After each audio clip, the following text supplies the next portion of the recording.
Before we start this video, if you'll like and subscribe right down there, and if any of you car part folks want me to test your parts on my car and see how much power they give us, you can always contact me. We can work something out. Well, welcome back everybody. As you guys know, we are going to be taking on a pretty extensive project with the help of V6 Pentastar Performance Facebook group and Brian Scott and Onkill Tuning. We're going to find out how much power we can get out of this little V6 that I got. Let's take a look and see how we did. Way to Onkill Tuning 300. I'm gonna put some performance parts on it. What I want to baseline do is a baseline dyno to see where the car is stock. Then we're gonna add the part, do another dyno, and see if it added any extra vroom. We're here to drop off the car. They're here. Cool.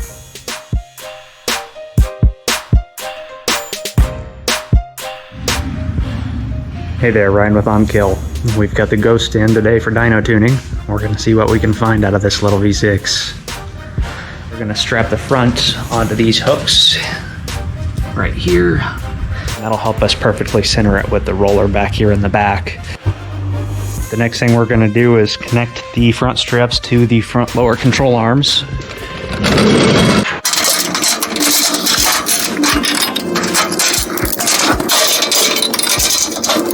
We want to allow for 10 inches of slack. That way it will roll onto the rollers exactly where it needs to be.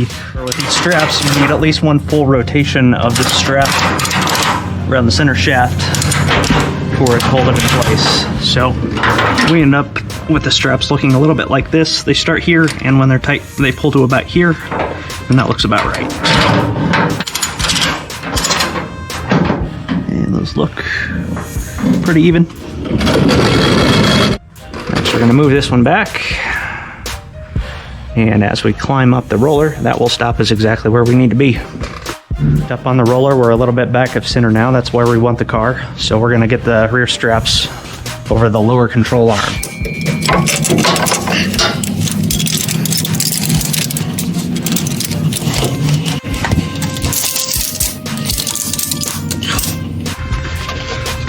Not overly tight. We still have to roll center the vehicle. We're gonna go around to the front, and we're gonna make sure our fronts are snug but not tight. Control off. Now we're gonna roll center the car. So dyno brake off. Drive. What we're doing here is we're allowing the car to walk over one side or another, just in case we didn't back on perfectly straight. This centers it with the dyno. That way we don't have any thrusting. We'll go in one direction or another. So now that we're done moving for a while, we're going to put it back in neutral. We're going to allow the wheel to stop. And we're going back to park. All right, now that we have the wheels roll centered, we're going to get back here and we're going to tighten everything down. You'll see the car start to pull down as I crank these tighter. We're going to crank down the front straps. That one was still nice and tight. That's exactly how it should be. This one may take another pull. There it goes. It's always a good idea to calibrate it. There is a little thumb screw on the back that allows you to adjust it for sensor wear over time. And when it comes on, it does an initial power-up self-test, gets the heater element working, and then it tests to see if it is reading free air. The sensor's not plugged into the car right now, so it's just kind of dangling out where it can measure oxygen. This countdown's done, it's going to tell us, hey, yeah, the calibration's right in the middle. And if you wanted to adjust it or recalibrate it, you would turn the screw in the back, and too far one way, too far the other way. So we're going to put the screw right in the middle, and that gives us the best, most current calibration to this. So now that that's calibrated, we can put the sensor in the exhaust stream, and we can start measuring air fuel data. Narrowband sensor that we are going to be removing is right down there. Hopefully you can see it. I love the underhood lighting, that makes it really convenient. So we're going to run our wideband straight down here. Okay, so we can see the stock narrowband sensor right here upstream. Always easier to do on a cool car. Don't burn the crap out of your hands. And Kelsey's gonna yell at me because I don't have my little arm glove things on. Give it a nice little backwards twist, that way the wire straightens out after you screw it in. Now the difference between the narrowband sensor and the wideband sensor, the narrowband only tells us if we're lean or rich, doesn't tell us how far lean or rich. The wideband will tell us exactly what our air-fuel ratio is so we can get it exactly where we want. So that's why it's important to have in the exhaust stream closer to the motor you can get, the better. And we don't have to go super tight on this. These aren't load bearing, just snug. So that's all you got to do. So it can just sit there. We want to make sure we get that unhooked before we do anything on the road, clearly. Now we'll be able to measure a fuel ratio.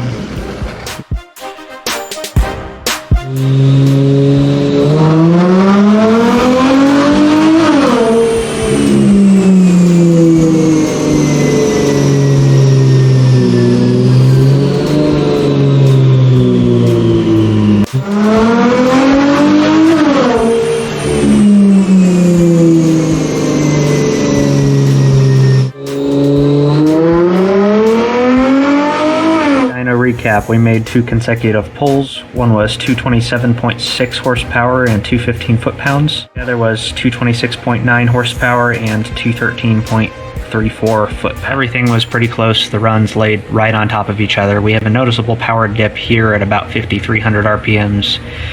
So we can see at 5,300 RPMs we have a timing dip here. That's probably why we see the dip in the dyno. What we also notice is that the EQ ratio commanded is still a value of 1.0, so 14.7 to 1 on a gasoline air fuel ratio scale until 5,400 RPMs.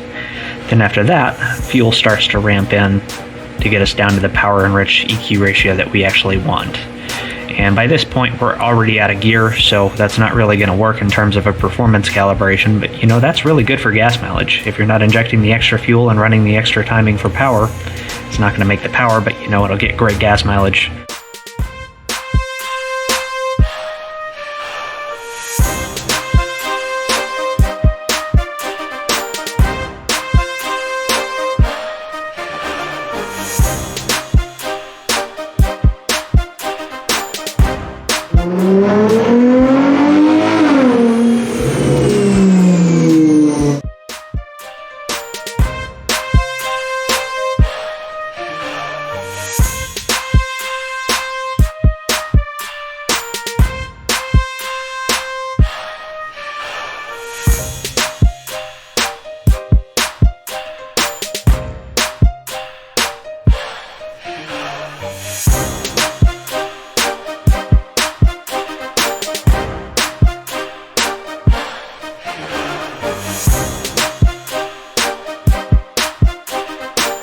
I don't know, man.